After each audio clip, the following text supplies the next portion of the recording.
കഴിഞ്ഞ ക്ലാസ്സിൽ ഇപ്പറഞ്ഞ തൊട്ട് വരുന്ന ക്ലാസ്സിൽ പറഞ്ഞിരിക്കുന്നത് EDTA titrations അല്ലേ. EDTA titrations are using EDTA ethylene, diamine, tetraacetic acid, and we have seen some points about that. അത് ശ്രദ്ധിക്കുക, ethylene, diamine, tetraacetic സ്ട്രക്ചർ ശ്രദ്ധിക്കുക. It is a tetrabasic acid. ആ സ്ട്രക്ചർ ഓരോ പ്രാവശ്യം വരക്കാൻ വളരെ ബുദ്ധിമുട്ടാണ്. അപ്പോൾ നമ്മൾ ചുരുക്കിയിട്ട് സാധാരണ രീതിയിൽ അതിനെ EDTA is represented actually as a H4Y. H4Y, H എന്ന് പറഞ്ഞാൽ അതിലുള്ള അസിഡിക് പ്രോട്ടോൺസ് അല്ലെങ്കിൽ റീപ്ലേസബിൾ ഹൈഡ്രജൻ ആണ്. നമുക്കറിയാം 4 COH ഗ്രൂപ്പ് ഉണ്ട്. ആ 4 COH ഗ്രൂപ്പ് ഒഴികെ ബാക്കി എന്തൊക്കെ ഓർഗാനിക് പാർട്ടുണ്ട് നമ്മൾ Y എന്ന് റെപ്രസെന്റ് ചെയ്ത് കഴിഞ്ഞാൽ ഏതുപോലെ നമുക്കറിയാം CH3COH can be represented as a HY or HA. നമ്മൾ സാറിന് H എന്ന് റെപ്രസെന്റ് ചെയ്യാറുണ്ട് ആസിഡ് ബേസിന്റെ ഇക്വിലിബ്രിയം പഠിക്കും അല്ലേ. ഈ A എന്ന് പറഞ്ഞാൽ എന്താണ്? A എന്ന് പറഞ്ഞാൽ H ഒഴികെ ബാക്കി വരുന്ന ഭാഗം, അത് എന്തെങ്കിലും ആയിട്ട്.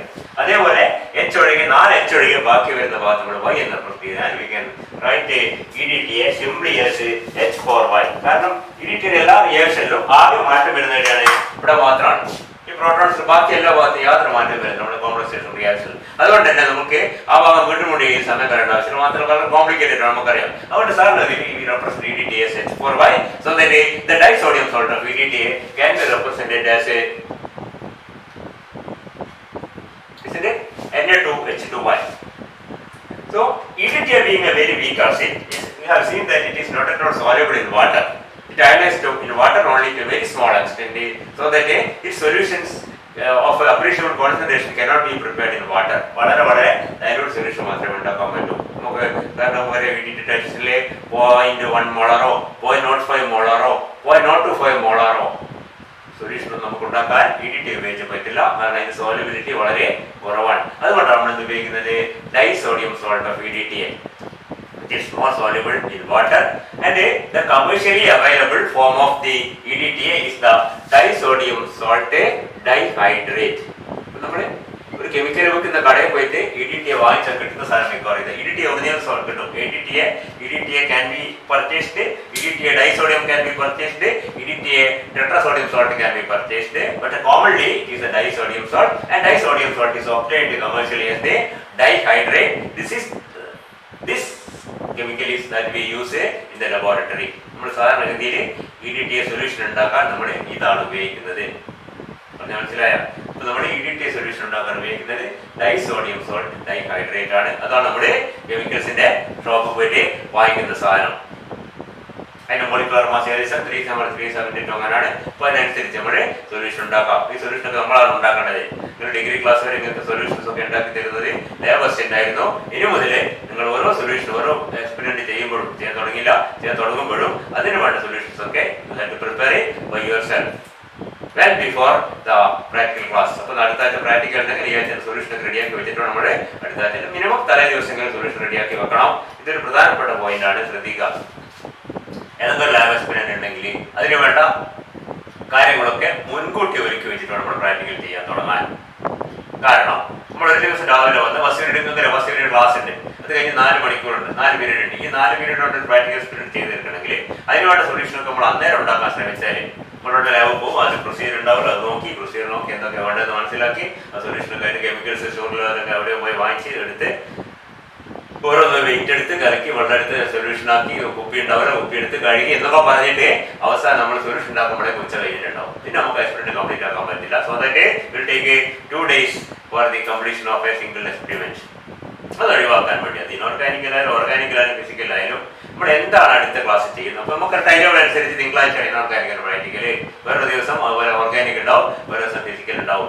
ഈ ദിവസങ്ങൾക്ക് വളരെ മുമ്പേ തന്നെ പറ്റുമെങ്കിൽ തലയാഴ്ച തന്നെ, തിങ്കളാഴ്ച ആകുമ്പോൾ തലയാഴ്ച തന്നെ നമ്മൾ ചൊവ്വാഴ്ച ബുധനാഴ്ച പ്രാക്ടിക്കൽ തന്നെ നോക്കാം, അതിന്റെ തലേദിവസം നോക്കാം.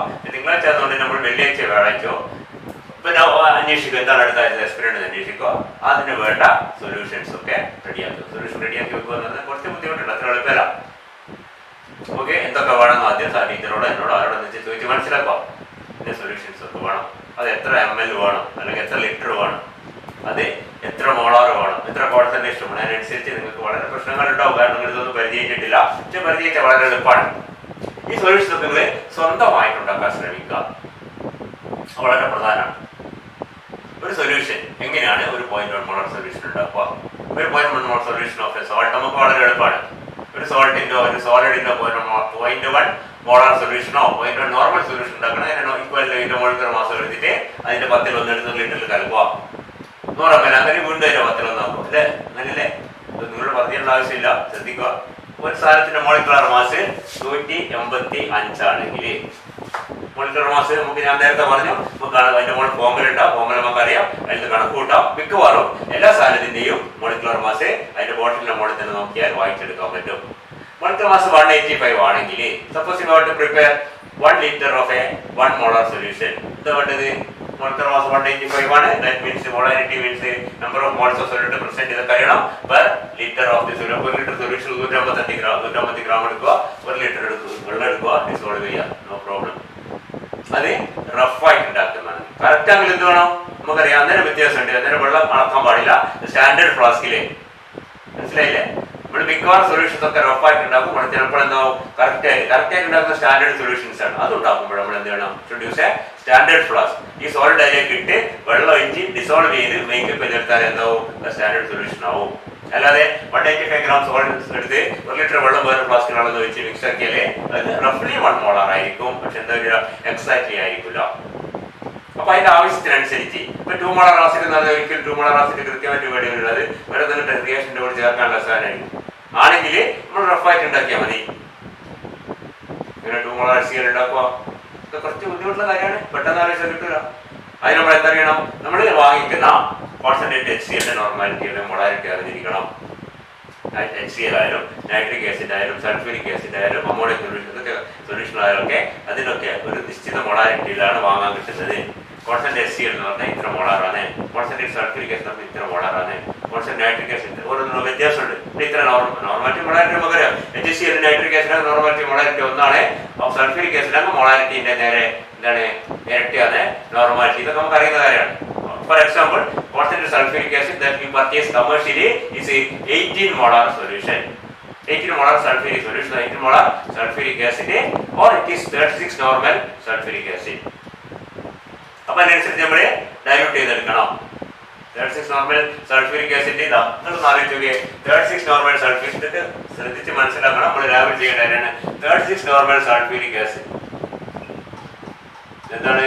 കോൺസെൻട്രേറ്റ് സൾഫ്യൂരിക് വളരെ അപകടം പിടിച്ച ഒരു സൊല്യൂഷൻ. നമ്മുടെ കോൺസെൻട്രേറ്റ് സൾഫ്യൂരിക് ആസിഡ് എന്ന് പറഞ്ഞാൽ നിങ്ങൾ ഇതിനെ ഉപയോഗിച്ചതിന്റെ നോർമാലിറ്റി 36 ആണ് നോർമാലിറ്റി.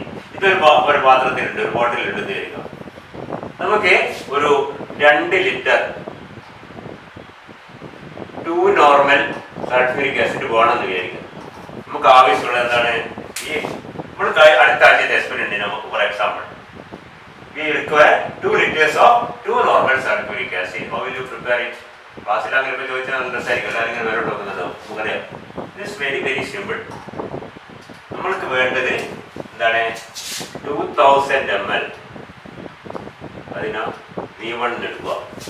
അതിന്റെ നോർമാലിറ്റി എത്രയാണ്? 2 നോർമൽ. അതിനാ N1 എടുക്കുക. നമ്മുടെ കയ്യിലുള്ളത് 36 നോർമൽ. അത് N2 എന്നെടുക്കും. നമ്മൾ എടുക്കേണ്ട വോളിയം അതിനാ V2 എന്നെടുക്കും. മനസ്സിലായില്ലേ? അപ്പൊ N2 V2 is equal to N1 V1. നമുക്ക് N2 അറിയാം, V1 അറിയാം, N1 അറിയാം. നമുക്ക് ആകെ അറിയാത്ത എന്താണ്? V2 മാത്രമാണ്. V2 എന്ന് പറഞ്ഞാൽ എന്താണ്? Volume of concentrated sulfuric acid to be diluted to 2000 ml so that we require a 2 normal solution. Very simple. മനസ്സിലാകുന്നുണ്ടോ? ഇവിടെ നേരത്തെ വോളിയോമെട്രിക് സിനിമാറ്റിക് ഉപയോഗിക്കുന്ന അതേ ഫോർമുല തന്നെ ഇവിടെ ഉപയോഗിക്കുന്ന ഒരു വ്യത്യാസമില്ല. അതേ ഇവിടെ ഉപയോഗിക്കുന്നത് പറഞ്ഞാൽ എന്തുകൊണ്ടെന്ന് നിങ്ങൾ ആലോചിച്ചാൽ മനസ്സിലാവും. നോർമാലിറ്റിയോ അതിനെ പറ്റി ഡെഫിനേഷനൊക്കെ ആലോചിച്ചാൽ ഇറ്റ്സ് വെരി സിമ്പിൾ. ഓക്കെ, അവിടെ അപ്പൊ നമ്മൾ എന്താണ്? 2000 ml 2/36 എത്രയാണോ അത്രയും ml എടുക്കുക. എന്നിട്ട് എന്ത് ചെയ്യാം? അതിനാ 2000 ml ആക്കി ഡൈല്യൂട്ട് ചെയ്യാം. ക്ലിയർ ആകുന്നുണ്ടോ? ഇതിൽ നമുക്ക് V കണക്കൂട്ടാം. 2000 into 2 divided by 36. ഇതിലൊരു 2000 into 4000/36. 4000/36 എന്ന് പറഞ്ഞാൽ ഏകദേശം 4000/40 എന്ന് പറഞ്ഞാൽ അത് 100 ആണ്. 100-നെക്കാളും കുറച്ചുകൂടി കൂടുതലുണ്ട്. അത് 110 ഒക്കെ ഉണ്ടാവും. അപ്പോൾ ഒരു 110 ml സൾഫ്യൂരിക് ആസിഡ് ഏത് കോൺസെൻട്രേറ്റ് എടുത്തിട്ട് 2000 ലിറ്റർ ആക്കി മാറ്റിയാൽ അതെന്തായിരിക്കും? അത് 2 നോർമൽ ആയിരിക്കും. നിങ്ങൾ പറഞ്ഞിരാൻ പാടില്ല എന്താണ്? ഇതൊക്കെ അറിയേണ്ട കാര്യമാണ്. കോൺസെൻട്രേറ്റ് സൾഫ്യൂരിക് ആസിഡ് എത്ര എത്ര നമ്മൾ എടുക്കാൻ പറഞ്ഞപ്പോൾ 110 ഞാൻ പറയും. ഈ 110 എടുത്തതിൽ ബാക്കി കുറെ വെള്ളം ഒഴിച്ച് ഡൈല്യൂട്ട് ചെയ്യാൻ പാടില്ല. That is highly dangerous. ഇപ്പോൾ ശ്രദ്ധിക്കുക, നമ്മുടെ ലബോറട്ടറിയിൽ ഉപയോഗിക്കുന്ന കെമിക്കൽസിൽ ഓർമ്മിക്കുക ഏറ്റവും അപകടം പിടിച്ച ഒരു കെമിക്കലാണ് concentrated sulphuric acid. Highly dangerous. കണ്ണിലൊക്കെ തെറിച്ച കണ്ണപ്പോൾ പോയി ആലോചിച്ചാൽ മതി. പേടിക്കൊന്നും വേണ്ട. ഇത്തരം കാലം ലാബറൊക്കെ എല്ലാം ചെയ്തതാണ്. അങ്ങനെ തെറിക്കൊന്നുമില്ല. പക്ഷെ തെറിച്ചാൽ പോകണം. We should be take a utmost care in handling concentrated sulfuric acid. എന്ന് പറഞ്ഞാല് അത് മാത്രം ശ്രദ്ധിക്കണമെന്നല്ല, എല്ലാ chemical what ever may be the chemical that we use, അത് ലാബിന്റെ ഒരു ഭാരമാണ്. എല്ലാത്തിനെയും നമ്മൾ കുറച്ച് ശ്രദ്ധിച്ച് കഴിഞ്ഞ് കൈകൊണ്ട് തൊടാതിരിക്കുക, ശരീരത്തിലൂടെ ആവാതിരിക്കുക. ഇതൊക്കെ കാരണം പല കെമിക്കലും നമുക്ക് സോഡിയം ക്ലോറൈഡ് എടുക്കുമ്പോൾ തൊട്ട് എന്ന കുഴപ്പമില്ല നമുക്കറിയാം. പക്ഷെ പല കെമിക്കൽ നമ്മൾ ആദ്യമായിട്ട് എടുക്കുന്ന കെമിക്കലായി അത് തൊട്ട എന്ന കുഴപ്പമുണ്ടോ, കയ്യിലായി കുഴപ്പമുണ്ടോ, ഉള്ളിപ്പോയ മാരമായ വിഷമാണോ, ഇതൊന്നും നമുക്ക് പലപ്പോഴും അറിയില്ല. അതുകൊണ്ട് തന്നെ അപരിചിതമായ ഏത് കെമിക്കലായാലും ശരി അത് നമ്മൾ സംശയദൃഷ്ടിയോടുകൂടി തന്നെ കാണണം. No doubt. മനസ്സിലായില്ലേ? അപരിചിതമായ ഞാൻ പറഞ്ഞ കാരണം നമ്മൾ സോഡിയം ക്ലോറൈഡ് എടുക്കുമ്പോഴോ അല്ലെങ്കിൽ വേറെ എന്തെങ്കിലും അതുപോലത്തെ സാധനം സിങ്ക് സൾഫേറ്റ് എടുക്കുമ്പോഴോ നമുക്കറിയാം മെഗ്നീഷ്യസ് സൾഫേറ്റ് ഈസ് അബ്സോർബ് സോൾട്ട്, നമ്മൾ കഴിക്കുന്ന സാധനമാണ്, കുഴപ്പമൊന്നുമില്ല. അല്ലെങ്കിൽ ഗ്ലൂക്കോസ് വെയിറ്റ് എടുക്കുമ്പോഴോ സുക്രോസ് എടുക്കുമ്പോഴോ ഒക്കെ നമുക്ക് പേടിക്കേണ്ട ആവശ്യമൊന്നുമില്ല. പക്ഷെ എന്നാലും നമുക്കറിയാത്ത ഏത് കെമിക്കലായി. അപ്പൊ ചുരുക്കത്തില് അറിയുന്ന അറിയാത്തതിലോട്ടെ whenever you handle chemicals in laboratory to take maximum care, not to touch it, not to inhale the vapors, not to ingest ഉള്ളിലേക്ക് ഇറ്റ് ആൻഡ് സോ ഓൺ. ഉള്ളിലേക്ക് പോകാൻ പാടില്ല, അതിന്റെ വേപ്പേഴ്സ് ശ്വസിക്കാൻ പാടില്ല, കൈകൊണ്ട് തൊടാൻ പാടില്ല. കാരണം കെമിക്കൽസ് ഒക്കെ എടുക്കാൻ സ്ട്രൈക്കിൽ ഉണ്ടാവും, അല്ലെങ്കിൽ അളന്നൊഴിക്കാനുള്ള പാത്രങ്ങളുണ്ട്, അതിലേക്ക് മാത്രം കഴിയില്ല. And if by chance if it comes into contact with your skin, what should you do? Should immediately wash it thoroughly with the water. വേറൊന്നും നോക്കണ്ട, plenty of water ഉപയോഗിച്ചിട്ട്. ഒരു കെമിക്കൽ നമ്മളെ മേലായി കഴിഞ്ഞാൽ പ്രത്യേകിച്ച് നമുക്ക് അറിയാത്തതാണെങ്കിൽ, മനസ്സിലായില്ലേ? ഇപ്പൊ dilute solution of acetic acid നമുക്കറിയാം, അത് വിനിഗർ അതൊന്നും കഴിക്കാൻ വളരെ വേദനാണെന്ന് ആവശ്യം. പക്ഷെ നമുക്ക് അറിയാത്തൊരു കേസ് അസറ്റിക് ആസിഡിന്റെ കോൺസെൻട്രേറ്റ് ആകുമ്പോൾ അല്ലാണ്ട് കൊള്ളൂ. എന്ത് വേണം? should take maximum care so that it should be washed away then and there. ഒരു സാധനം നേരായി കഴിഞ്ഞാൽ അയ്യോ മിസ് ചെയ്യല്ല, അയ്യോ സാറേ ഇത് കൈമലായി ഓടി നടക്കാൻ പാടില്ല, അന്നേരം തന്നെ പരമാവധി നമ്മൾ ഉപയോഗിക്കുന്ന കെമിക്കൽസ് ഉണ്ടെങ്കിലും ഫസ്റ്റ് എയ്ഡ് നമ്മൾ മനസ്സിലാക്കി എന്താണ് ആദ്യം ചെയ്യേണ്ടത്. ഇപ്പൊ സൾഫ്യൂരിക് ആസിഡ് വെള്ളക്കരുന്നൊക്കെ പറയും, പക്ഷെ വെള്ളക്കരുത് കുഴപ്പമില്ല. ഇവിടെ കയ്യിലെ സൾഫ്യൂരിക് ആസിഡ് വെള്ളം തന്നെ എപ്പോഴും ടെമ്പററി കൂടെ ചെന്ന് തുറന്നേക്കോ, കുറേ നേരം വെള്ളം ഒഴുകി പോകുന്നതിന് മിക്കവാറും അന്നേരം ഓൺ ദി സ്പോട്ട് നമ്മൾ കഴുകി കഴിഞ്ഞാൽ മിക്കവാറും അതിന്റെ പ്രശ്നം അവിടെ തന്നെ ചെയ്യും. എന്നിട്ട് ആലോചിക്കുക, എന്നിട്ട് പിന്നെ ആലോചിക്കും എന്താ ചെയ്യേണ്ടത്, പൊള്ളിയിട്ടുണ്ടായി തന്നെ കേട്ടോ. അതാണ് ചെയ്യേണ്ട കാര്യം. നമ്മൾ ആസിഡിന്റെ ന്യൂട്രലൈസ് ആൽക്കലി വേണം. ആൽക്കലിന്റെ ഉപ്പേനേഷൻ നടന്ന് അതിനെ കൊണ്ട് കുത്താനൊന്നും പാടില്ല, അതിൽ അപകടം ഉണ്ടാക്കും പലപ്പോഴും. മിക്കവാറും എന്താ നൈട്രിക് ആസിഡ് ആയാലും HCl ആയാലും പ്ലെന്റി ഓഫ് വാട്ടർ. ഒന്ന് വെറുതെ വെള്ളം അടിക്കാൻ തിരുമാൻ പാടില്ല. തിരുമാൻ എന്നുള്ളത് ഒരിക്കലും ചെയ്യാൻ പാടില്ല. ചിലപ്പോൾ തൊലിയപ്പാട് പൊള്ളിയാങ്കിൽ വെറുതെ വെള്ളത്തിലേക്ക് മുക്കി ഒരു വലിയ പാത്രം വെള്ളത്തിലേക്ക് മുക്കി വെക്കുകയോ ഏറ്റവും നല്ലത് ടാപ്പിന്റെ അടിയിൽ കാണിച്ചിങ്ങനെ ഫ്രീ ആയിട്ട് വെള്ളം ഒഴുകാൻ അനുവദിക്കുകയോ ചെയ്യാം. ക്ലിയർ ആവുന്നുണ്ടോ? അതുപോലെ നമ്മൾ പറഞ്ഞത് എന്താണ് സൊല്യൂഷൻ ഉണ്ടാക്കുന്നത്. അപ്പൊ സൊല്യൂഷൻ ഒക്കെ ഉണ്ടാക്കുമ്പോൾ നമുക്ക് അതിന്റെ പറഞ്ഞു പോകുമ്പോൾ ഏതൊക്കെ വഴിക്ക് പോകുന്നതിന്റെ പ്രശ്നമായിരുന്നു. അപ്പൊ ഈ കാര്യങ്ങളിൽ നിങ്ങൾ ബുക്കിലൊക്കെ ഏതൊക്കെ ടെക്സ്റ്റ് ബുക്കിലോ നിങ്ങൾ BSc കെമിസ്ട്രി പ്രാക്ടിക്കലിന്റെ ടെക്സ്റ്റ് ബുക്ക് ഏതോ തോമസിന് ഉണ്ടെങ്കിൽ അതിനൊക്കെ ബാക്ക് കൊടുത്തിട്ടുണ്ട്. നമ്മൾ ലാബിൽ ഉപയോഗിക്കുന്ന കോമൺ ആയിട്ടുള്ള നമുക്കറിയാം sulphuric 3 acid, nitric acid, hydrochloric acid, ammonia, acetic acid, ഇതൊക്കെ വായിക്കാൻ നമുക്ക് കിട്ടുന്ന എപ്പോഴും എന്താണ് കോൺസെൻട്രേറ്റഡ് ആയിരിക്കും. മിക്കവാറും ഹൈഡ്രസോ അല്ലെങ്കിൽ കോൺസെൻട്രേറ്റ് സൊല്യൂഷനോ ആയിരിക്കും. അതിൻ്റെയൊക്കെ നോർമാലിറ്റി നമുക്ക് അറിഞ്ഞിരിക്കണം. അത് അറിയാമെങ്കിൽ എന്താണ് ഗുണം? നമുക്ക് അതിൽ നിന്ന് അതിനേക്കാൾ ഡൈല്യൂഷൻ കുറഞ്ഞ കോൺസെൻട്രേഷൻ കുറഞ്ഞ മനസ്സിലായി പൊടി ഉണ്ടാക്കാൻ പറ്റില്ല, കുറഞ്ഞ സൊല്യൂഷൻ ഉണ്ടാക്കാം. ഡൈല്യൂട്ട് എത്ര വെള്ളം ചേർത്ത് ഡൈല്യൂട്ട് എത്ര നോർമൽ കിട്ടുമെന്ന് നമുക്ക് ഇതേപോലെ കണക്കൂട്ടിയാൽ മതി. നമുക്ക് വേണ്ടത് ഇത്ര ml, അതിന്റെ മോളാരിറ്റി ഇത്രയാണ്. നമ്മുടെ കയ്യിലുള്ളത് ഇത്ര ml, അതിന്റെ മോളാരിറ്റി ഇത്ര മോളാർ, അതിന്റെ വോളിയം നമ്മൾ എത്ര എടുക്കണം എന്ന് ചോദിച്ചാൽ അതിന്റെ വോളിയം കണക്കൂട്ടുള്ള ആവശ്യം. നമുക്ക് വേണ്ടത് 2000 ml. രണ്ട് നേരി പോയിരുന്നു, ഇതിന് കുഴപ്പമോ 2000 ml ആക്കുക 2000 ml. കാരണം നമ്മൾ എടുക്കേണ്ടി വരുന്ന ml ആണ് 110 ചെറുതാണ്. ഇതിപ്പോ എന്താ കിട്ടും, അല്ലെങ്കിൽ ലിറ്റർ 0.11 കിട്ടും. അതിന് കൺഫ്യൂഷൻ ഒന്നുമില്ല. ഓക്കെ, അതിനേക്കാൾ നല്ല ആദ്യം ml ആക്കുക. We require 2000 ml. But molarity say 2 normal. We have a 36 normal. What is the volume to be taken to dilute? 36 into V is equal to 2000 into 2. So you calculate V. If it is 1 time, you take 1 ml of concentrated sulfuric acid. Yes, take about a 2 liter കുറച്ച് കുറക്കുക. 2 ലിറ്ററിനേക്കാൾ കുറച്ച് വെള്ളം 100 ml കുറക്കുക. നമ്മൾ correct ഞാൻ പറഞ്ഞത് നമ്മൾ ഉണ്ടാക്കുന്ന റഫായ സൊല്യൂഷൻ ആണെങ്കിൽ 2 ലിറ്റർ ആവണമെന്നില്ല, കൃത്യം 2 പോയിന്റ് സംതിങ് ഒക്കെ ആവാം. അപ്പോൾ 2 ലിറ്ററിന്റെ അടുത്ത് വെള്ളം ഒരു വലിയ പാത്രത്തിലെടുത്ത് അതിലേക്ക് സൾഫ്യൂരിക് ആസിഡ് പതുക്കെ ഇപ്പൊ 2 ലിറ്ററിന്റെ പാത്രം എടുക്കാൻ 1 ലിറ്റർ കുറെ വെള്ളം എടുക്കുക, പക്ഷെ അത് 1 ലിറ്റർ എടുക്കണം. അവസാനം എന്താവണം? അവസാനം മൊത്തത്തിൽ വോളിയം 2 ലിറ്റർ ആവണം. ഇതിലേക്ക് വെള്ളം അങ്ങോട്ട് ഒഴിക്കരുത്. സൾഫ്യൂരിക് ആസിഡിന്റെ കേസിൽ ഒരു കാലത്ത് വേറെ ആസിഡിൽ ഒഴിച്ച വലിയ കുഴപ്പമൊന്നുമില്ല. നെവർ ഒഴിച്ചത് ഓർമ്മയുണ്ടാവും, അപ്പോൾ സ്പ്ലാഷ് ചെയ്യും, പൊട്ടിത്തെറിക്കും. Sulphuric acid water should never be added to നേരത്തെ പറഞ്ഞില്ല കോൺസെൻട്രേറ്റ് സൾഫ്യൂരിക് ആസിഡ്. ഞാൻ നേരത്തെ പറഞ്ഞ നമ്മുടെ ലാബിൽ നമ്മൾ ഉപയോഗിക്കുന്ന കെമിക്കൽസിൽ ഏറ്റവും അവിടെ പിടിച്ച ഒരു കെമിക്കലാണ് കോൺസെൻട്രേറ്റ് സൾഫ്യൂരിക് ആസിഡ്. നമ്മൾ കോമൺ ആക്കി ഉപയോഗിക്കുന്നത്, മറ്റു പല അവിടെ കെമിക്കൽസ് ഒക്കെ ഇഷ്ടം പോലെ ഉണ്ട്. മനസ്സിലായില്ലേ? ഇതിൽ നമ്മുടെ ലാബിൽ നമ്മൾ PG ക്ലാസ്സിൽ ഉപയോഗിക്കുന്ന മിക്കവാറും ഏറ്റവും ഡേഞ്ചറസ് ആയിട്ടുള്ള കെമിക്കലാണ് സൾഫ്യൂരിക് ആസിഡ്. ഡിഗ്രിക്കാരും PGക്കാരും നമ്മൾ ഉപയോഗിക്കുന്നത്. നമ്മൾ കുറച്ച് പല കെമിക്കലും ഉപയോഗിക്കുമ്പോൾ പലപ്പോഴും ഇതിനെ കളർ പിടിച്ച സാധനങ്ങളൊക്കെ ഉണ്ട്, എക്സ്പ്ലോസീവ്സ് ഉണ്ട്, അതൊക്കെ ഉണ്ട്. ഇപ്പൊ തൽക്കാലം നമ്മൾ ഉപയോഗിക്കുന്ന കൂട്ടത്തിൽ ഇപ്പോൾ സൾഫ്യൂരിക് ആസിഡ് ആണ്. അതുകൊണ്ട് തന്നെ take maximum care to handle sulphuric acid. കഴിയുന്നത് നിങ്ങൾ എടുക്കാതിരിക്കുക. Concentrated sulfuric acid, you seek the help of the lab assistant or the teachers, whatever it may be, no problem. അവരെ പ്രസൻസ് ലിങ്കുമായിട്ട് ചെയ്യാം. മനസ്സിലായില്ലേ? അപ്പോ എന്താ പറഞ്ഞത്? അപ്പൊ എങ്ങനെയാണ് ഡയലൂട്ട് ചെയ്തത്? അപ്പൊ സൾഫ്യൂരിക് ആസിഡ് എടുത്തിട്ട് കുറേശ്ശെ ഗ്ലാസിനോട് ഇളക്കിക്കൊണ്ട് ലാബിൽ കണ്ടില്ല, ചിലപ്പോൾ പതുക്കെ അതിനെ പഠിക്കണം. മനസ്സിലായില്ലേ? Why? Because the dilution of sulphuric acid water, sulphuric acid is highly എന്താണ് ഹൈഡ്രോഫിലിക്, വെള്ളത്തിനോട് ഭയങ്കര അട്രാക്ഷനാണ്. It is a drying agent, it is dehydrating agent. It takes away water from any compound or takes away hydrogen and oxygen from a compound and makes water by itself. വെള്ളം തന്നെ വലിച്ചെടുക്കും. ആ compound hydrogen oxygen ഉണ്ടെങ്കിൽ അത് രണ്ടും കൂടി water ആക്കിയിട്ട് വലിച്ചെടുക്കും. അതൊക്കെ കുഴപ്പം സൾഫ്യൂരിക് ആസിഡ് ഉണ്ട്. അതുകൊണ്ടാണ് നമ്മൾ സൾഫ്യൂരിക് ആസിഡ് ശരീരത്തിലൊക്കെ കരിഞ്ഞു പോകുന്നത്. മനസ്സിലായില്ലേ? ഒരു പേപ്പർ എടുത്ത് സൾഫ്യൂരിക് ആസിഡ് വീണ പേപ്പർ പടം കരിഞ്ഞ് കാർബൺ ആയി പോകും. ബിക്കോസ് ഈ കാർബൺ പേപ്പറിൽ സെല്ലുലോസ് ആണ്, അത് കാർബോഹൈഡ്രേറ്റ് ആണ്. ഹൈഡ്രേറ്റ് കാർബൺ വാട്ടറും അല്ലേ, CxH2O എന്നുള്ളതാണ് നമ്മൾ കാർബോഹൈഡ്രേറ്റ് ഫോമിൽ വരുന്നത്. ആ H2 കംപ്ലീറ്റ് ആരെടുക്കും? സൾഫ്യൂരിക് ആസിഡ് എടുക്കും. C മാത്രം ബാക്കി വരും. നമ്മുടെ ശരീരത്തിൽ പലപ്പോഴും ഇത് സംഭവിക്കുന്നത് കരിഞ്ഞു പോകും. മനസ്സിലായില്ലേ? നമ്മുടെ ശരീരത്തിലെ സെൽസിലുള്ള വാട്ടറിനെ മാത്രമല്ല അതിലുള്ള കാർബോഹൈഡ്രേറ്റോ പ്രോട്ടീൻ എന്തെങ്കിലും ഹൈഡ്രജനെ ഓക്സിജനും ഒക്കെ ഇവരെടുത്തുകൊണ്ട് പോയിട്ട് അവസാനം കാർബൺ മാത്രം ബാക്കിയാവും. അതാണ് കരിയായി വരുന്നത്, കരിഞ്ഞു പോകുന്നത്. നമ്മുടെ ശരീരം ആണ് കരിഞ്ഞു പോകുന്ന സ്ഥലത്ത്. മനസ്സിലായില്ലേ? എത്രത്തോളം എളുപ്പത്തിൽ നമ്മളെ വാട്ടർ വെച്ച് റിമൂവ് ചെയ്യുന്നു, പെട്ടെന്ന് കഴിക്കുന്നത്. ഒരുപാട് ആസിഡിലെ വെള്ളം ഒഴിക്കരുതെങ്കിലും ഇച്ചിരി കൈമലായ പിന്നെ ആസിഡിലെ വെള്ളം ഒഴിക്കരുത്, എന്തെന്ന് ഒഴിക്കാൻ ഇതുകൊണ്ട് ആസിഡ് അതൊന്നും വേണ്ട, നേരെ കൊണ്ട് ടേബിൾ പെട്ടെന്നായിരിക്കണം, ആലോചിച്ച് നിൽക്കരുത്. മനസ്സിലായില്ലേ? ഡ്രസ്സിലൊക്കെ കൂടെ കോട്ടൺ ആക്കുക, നേരെ കരിഞ്ഞു, നോ ഡൗട്ട്. മനസ്സിലായില്ലേ? പോളിസ്റ്ററൊക്കെ ചിലപ്പോൾ അതൊക്കെ അതിനേക്കാള പാടാണ്. ഓക്കെ, അതൊക്കെ നമുക്ക് പിന്നെ സ്വാഭാവികമായിട്ടും പറയാം.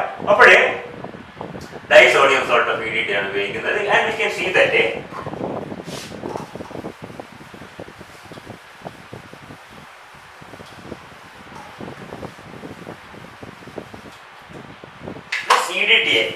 disodium salt or EDT or trisodium salt forms a very stable 1:1 water soluble complex with a very large number of metal ions. 3 or 4 dozens of metals can form very stable complex, and all these metals can be estimated by EDT പോലെ ഒരു വേറൊരു സാധനം ഇല്ല, ഒരു reagent ഇല്ല. ഇത്രയും മെറ്റൽസിനെ common ആയിട്ട് estimate ചെയ്യാൻ പറ്റും, ഒരുപാട് മെറ്റൽസിനെ എസ്റ്റിമേറ്റ് ചെയ്യാൻ പറ്റും. And we can see that the reaction between a metal ion and EDT can be. ആദ്യം നമ്മൾ എടുക്കുന്നത് ഇതാണ് പറയുന്നത് ഡൈസോഡിയം സോൾട്ട് ഓഫ് EDT ആണ്. Disodium salt of EDT when dissolved in water forms a എന്തായിട്ട് മാറും? Na2H2Y dissolved in water ionizes to 2Na plus and H2Y2 minus. ഇങ്ങനെ അയനൈസ് completely. Ionizes to H2Y. This is the EDTA species. ഇതാണ് ഡൈആനിയോൺ of EDT എന്ന് പറയും. ഇതാണ് നമ്മുടെ മെറ്റലുമായിട്ട് react ചെയ്യുന്നത്. So if a metal ion is represented as Mn+ or simply M2+, കാരണം നമ്മൾ estimate ചെയ്യുന്നത്, നമ്മൾ സാധാരണ ലാബ് ചെയ്യുന്നത് മിക്കവാറും നമ്മുടെ കേസിൽ അത് സിങ്ക് ആണ്, കാൽഷ്യം ആണ്, മഗ്നീഷ്യം ആണ്. ഇതൊക്കെ എന്താണ് 2+, 3+ ആയോൺ ഇല്ലാതല്ല, 2+ അയോൺസ് ആണ്. M2+ ആണ് അങ്ങനെ റിയാക്ട് ചെയ്യാം. M2+ plus H2Y2 minus forms My2 minus plus 2H+. ഇതാണ് reaction. That is the dianion of EDTA react with the metal ion forming the metal EDT. This is the metal EDT. നമ്മൾ നേരത്തെ പറഞ്ഞ വളരെ stable ആയ 1:1 ഒരു metal ഒരു Y മതി. 1:1 water soluble ionic water soluble and very stable chelate. ഇടിയിട്ടെങ്കിൽ it is found in the metal ion. Quantitatively ഒരു മെറ്റലിന് ഒരു വൈ മാത്രമേ വേണ്ടൂ, ഒരു വൈ കിട്ടിയാൽ തന്നെ സാറ്റിസ്ഫൈഡ്. അത് കൂടുതൽ എക്സസ് നമ്മൾ കഴിഞ്ഞ ക്ലാസ് പറഞ്ഞ ഓർമ്മയില്ലേ? Yes, of the complex with the release of 2 protons. So we can see that the complexation reaction results in the release of protons or decrease of pH of the reaction mixture. And at a decreased pH or at a high concentration of H plus ions, this reaction may not proceed to completion. കണ്ടാൽ equilibrium ആണ്. H plus concentration കൂടി വരുന്നതനുസരിച്ച് എന്താണ് equilibrium forward reaction slow ആവും, backward reaction നടക്കാൻ തുടങ്ങും. Especially at a low pH or at a high concentration of H plus. Do you follow? So, നമ്മുടെ ഉദ്ദേശം എന്താണ്? We have to make this reaction complete. അല്ലേ? Complete ആയാൽ മാത്രമേ നമ്മുടെ കാൽക്കുലേഷൻ ഒക്കെ അർത്ഥമുള്ളൂ. റിയാക്ഷൻ കംപ്ലീറ്റ് ആണെങ്കിൽ എന്ത് വേണം?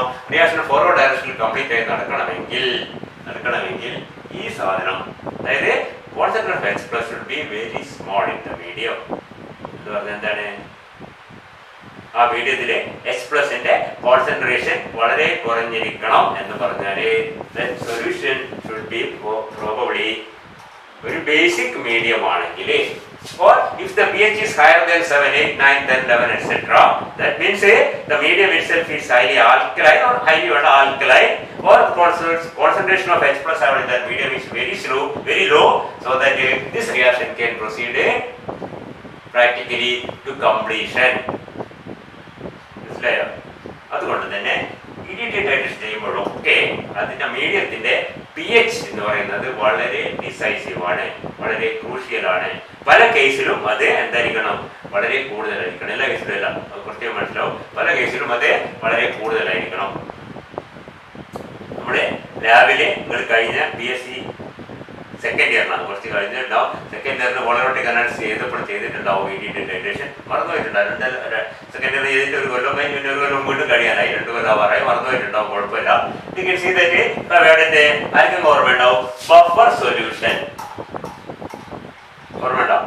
A buffer solution was added and this buffer solution has a pH almost equal to 10.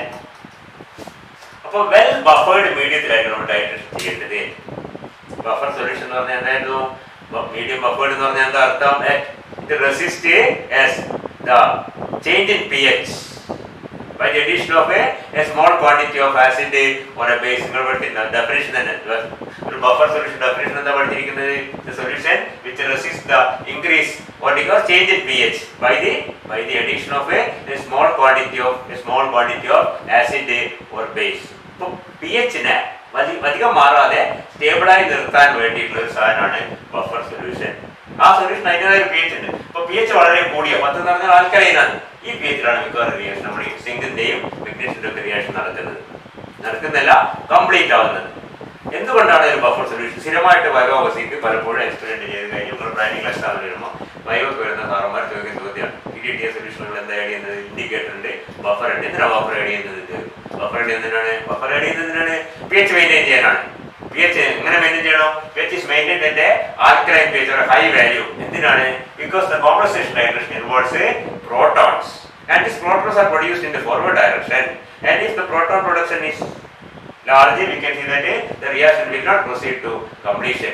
So you have to have a medium in which the concentration is very small. Put in the pH 10 or alkaline ആണ്. അപ്പോൾ alkaline മീഡിയത്തിലേക്ക് ഉണ്ടാകുന്ന H plus അനുസരിച്ച് അതെന്താവും? അത് പെട്ടെന്ന് consumed ആയി പോകും. So that this reaction proceed essentially to completion in an alkaline pH at a higher pH. പറയുന്നത് മനസ്സിലാകുന്നുണ്ടോ? അതാണ് ഈ ബഫർ സൊല്യൂഷന്റെ റോൾ വരുന്നത്. പിന്നെയുള്ളത് ചേർക്കുന്ന ഇൻഡിക്കേറ്റർ ആണ്. എന്താണ് ഇൻഡിക്കേറ്റർ ആയിട്ട് ഉപയോഗിച്ചത്? അതിന്റെ പേര് നിങ്ങൾക്ക് ഓർമ്മ ഉണ്ടാവും. ഒരു പേരെന്താ ഓർമ്മ ഉണ്ടാവും? എരിയോക്രോം ബ്ലാക്ക് ടീ അല്ലേ? ഓർമ്മ ഉണ്ടാവും എവിടെ? ഞാൻ പറഞ്ഞു കൊല്ലം 2 പലരും ഇപ്പോഴേ മറന്നിട്ടുണ്ട്. അതിനെ പറ്റി ഒരു ഐഡിയ ഉണ്ടാവും. എരിയോക്രോം പേര് കേട്ടോ? ഓർമ്മ വരുന്നുണ്ടാവും. Eriochrome black tea.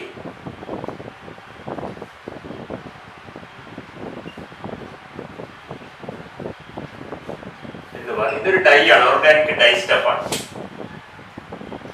ഇതാണ് നമ്മൾ ഉപയോഗിക്കുന്ന ഇൻഡിക്കേറ്റർ. ഇൻഡിക്കേറ്റർ എന്താ ചെയ്യുന്നത്? ഇൻഡിക്കേറ്റർ അപ്പൊ ഇരിയോക്രോം ബ്ലാക്ക് ടീ എന്താണെന്ന് നോക്കുമ്പോൾ അതൊന്നും നിങ്ങൾ ശ്രദ്ധിക്കുക. നമ്മൾ ഒരുപാട് ഇൻഡിക്കേറ്റേഴ്സ് ഉപയോഗിക്കുന്നുണ്ട്. അതിൽ ഏറ്റവും പ്രധാനപ്പെട്ട സാധനമാണ് ഇരിയോക്രോം ബ്ലാക്ക് ടീ. നിങ്ങൾ ഡിഗ്രി ക്ലാസ് ഉപയോഗിച്ചതായിരിക്കും. ഇരിയോക്രോം ബ്ലാക്ക് ടീ എന്നായിരിക്കും. വയോ, പിന്നെ നേരത്തെ പറഞ്ഞാൽ വയോ വാസ് ഈക്വൽ ഈ സ്ട്രക്ചർ ചിലപ്പോൾ നിങ്ങളുടെ എക്സ്പെരിമെന്റ് നിങ്ങൾക്കറിയാം, നിങ്ങളെ വോളമെട്രിക് എക്സ്പെരിമെന്റ് ചെയ്യുമ്പോൾ മുമ്പിൽ കുറച്ച് ക്വസ്റ്റ്യൻ ആൻസർ ചെയ്യാനുണ്ടാവും. ഡിഗ്രി ക്ലാസ് ചെയ്യില്ല, ആ ക്വസ്റ്റ്യൻ പലപ്പോഴും ചോദിക്കുന്നത് ഞാൻ draw the structure of eriochrome act ചെയ്യുന്നത് ആരും വരക്കാറില്ല സാറിന്, അപൂർവ ആൾക്കാരെ വരക്കും. അതെങ്കിലും ഒന്ന് ഓർത്ത് വെക്കുക, ഏരിയക്രോം ആക്ടിയുടെ സ്ട്രക്ചർ.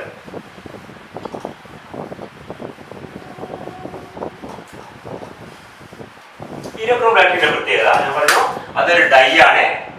അത് forms A complex with the metal ion. നമ്മൾ മെറ്റൽ അയോൺ സിങ്കോ മെഗ്നീഷ്യം എന്തെങ്കിലും ആയിട്ട് ആ മെറ്റൽ അയോണുമായിട്ട് അതൊരു കോംപ്ലക്സ് ഫോം ചെയ്യുന്നുണ്ട്. ഇൻഡിക്കേറ്റർ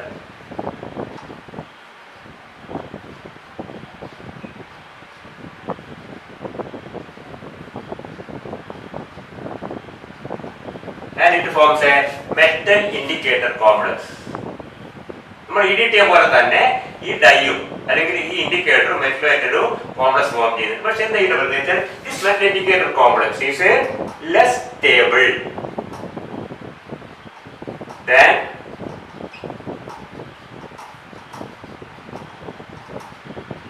ആരാണ് മെറ്റൽ EDTA കോംപ്ലക്സ്. ക്ലിയർ ആണെന്നുണ്ടോ? അങ്ങനത്തെ സാധനം നമ്മൾ ചൂസ് ചെയ്യുന്നത് വേറെ കാര്യം, അല്ലാണ്ട് പറഞ്ഞിട്ട് അങ്ങനെ ചെയ്യിക്കാൻ പറ്റില്ല. മെറ്റലുമായിട്ട് ഒരു കോംപ്ലക്സ് ഫോം ചെയ്യുന്നുണ്ട് ഇൻഡിക്കേറ്റർ. പക്ഷെ ആ ഫോം ചെയ്യുന്ന കോംപ്ലക്സ് മെറ്റൽ EDTA ഫോം ചെയ്യുന്ന കോംപ്ലക്സിനേക്കാളും സ്റ്റെബിലിറ്റി കുറവാണ്. മാത്രമല്ല this metal indicator complex has A peculiar colour and that is different from the color of the indicator itself. ഇൻഡിക്കേറ്ററിന്റെ കളറിൽ നിന്ന് വ്യത്യസ്തമായ കളറാണ് ഇതിനുണ്ടാവുക. ഈ കോംപ്ലക്സിന് ഇതിനെ അപേക്ഷിച്ച് സ്റ്റെബിലിറ്റി കുറവാണ്. അങ്ങനത്തെ കണ്ടീഷനിൽ വരുന്ന ചില ഓർഗാനിക് ഡൈ സ്റ്റഫ്സ് ആണ് നമ്മൾ എന്തായാലും ഉപയോഗിക്കുന്നത്, ഈ പറഞ്ഞ EDTA ടൈട്രേഷനിലെ ഇൻഡിക്കേറ്റർ ആയിട്ട് ഉപയോഗിക്കുന്നത്. ക്ലിയർ? അത് മനസ്സിലാക്കണം, ഇറ്റ്സ് എ ഡൈ. രണ്ടാമത് പറഞ്ഞത് അത് മെറ്റലുമായിട്ട് ഒരു കോംപ്ലക്സ് ഫോം ചെയ്യുന്നുണ്ട്. ആ കോംപ്ലക്സ് മെറ്റലും EDTA ഫോം ചെയ്യുന്ന കോംപ്ലക്സിനേക്കാളും ലെസ് സ്റ്റേബിൾ ആണ്. പിന്നെ ഒരു പോയിന്റ് എന്താണ്, മെറ്റൽ ഇൻഡിക്കേറ്റർ കോംപ്ലക്സിന് ഒരു പ്രത്യേക കളറുണ്ട്. ഇൻഡിക്കേറ്റർ ഫ്രീ ആകുമ്പോൾ അല്ലെങ്കിൽ ഫ്രീ ഇൻഡിക്കേറ്റർ അതിൻ്റെതായ കളറും ഇത് രണ്ടും തമ്മിൽ വ്യത്യസ്തമാണ്. ഈ കണ്ടീഷൻ സാറ്റിസ്ഫൈഡ് ആയ ഒരു ഡൈ ആണ് നമ്മൾ ഉപയോഗിക്കുന്നത്. ഡൈന്റെ സ്ട്രക്ചറും അതിന്റെ ഫംഗ്ഷൻ നമ്മൾ അടുത്ത ക്ലാസ്സിൽ പറയുന്നത്. ഇത് മതി, ഇത് 2 ക്ലാസ് എടുത്തത്.